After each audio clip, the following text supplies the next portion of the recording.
All right, well, in the battle for the Memorial Day weekend box office, it looks like the debut of Brad Bird's Tomorrowland, starring George Clooney and Brit Robertson, barely beat last week's box office winner, Pitch Perfect 2, with $32.9 million to $30.8 million, respectively.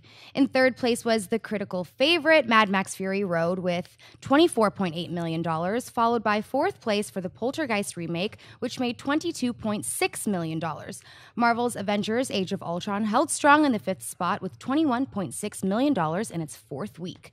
Dennis, what do you think about this weekend's box office numbers? Well, obviously the biggest thing that stands out is Tomorrowland's numbers. It's not a bomb, but it's definitely not what they wanted to do, they were expecting to do, so it's a bit of a disappointment. The one thing I will take issue with, Variety came out with an article called, Tomorrowland Exposes Hollywood's Originality Problem.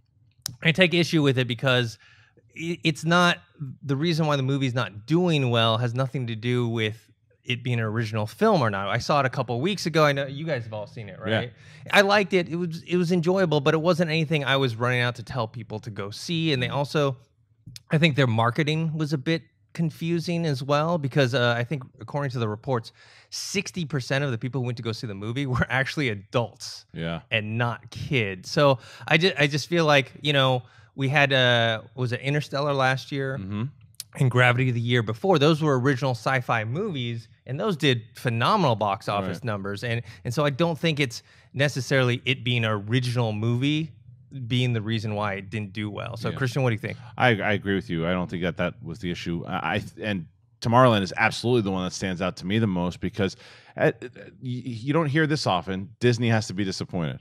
And the fact that this thing was tracking to make at least 50 million and to make 32, and then next week San Andreas is going to chip that thing down. It'll be lucky if it does 150 million, 200 maybe, if it's lucky, but I think maybe it'll probably crap out at like 130, 140.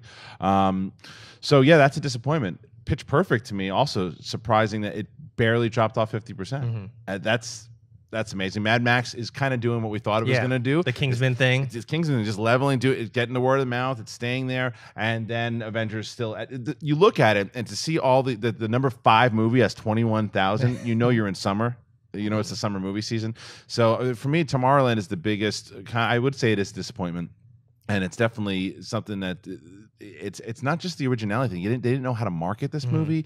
Nobody knew what it was about. Like you said, the audience that was going to it, the ones that were going to see it weren't raving about it. And I think that if people were raving about it, then you would have seen a bigger number than what they got.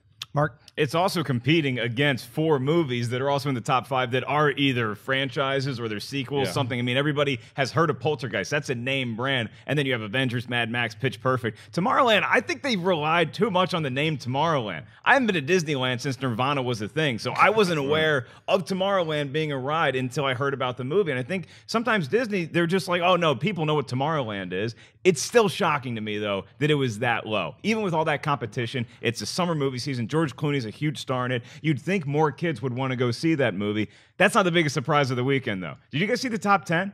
You know what number 6 is?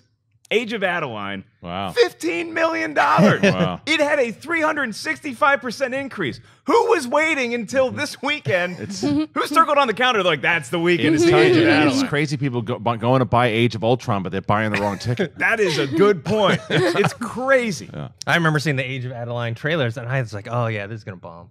I was totally wrong. It's making a ton of money, especially considering the budget. But also, we didn't talk about Poltergeist. Oh, right. That didn't do very well. I mean, but how much did that movie cost to make? It's something where Tomorrowland had a bigger budget. True. And who would have guessed that Age of Adeline was going to make more money overall than Tomorrowland? Because it probably will. And in Tomorrowland, I haven't been to Disneyland in a long time either, but I think Tomorrowland, it's not a ride, right? It's the whole area, like Frontierland. It's a thing you go to and spend a lot of money at Disneyland, and they assumed everybody had heard of it, and we hadn't.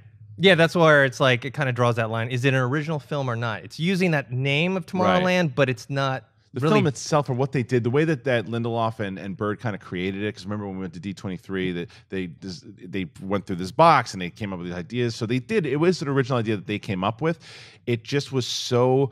Even Brad Bird said it when he announced it. We were there and he announced the film, and he said it was. They didn't really know how to explain what it is. And it's like, that's tough to do when you're trying to sell a movie. Very interested to see what that movie continues to do, because I liked the movie. I didn't love it, but I liked it. And when you don't open strong in the summer, you could get buried quickly, especially with something like San Andreas and Aloha and Entourage and Spy coming out in the next couple of weeks.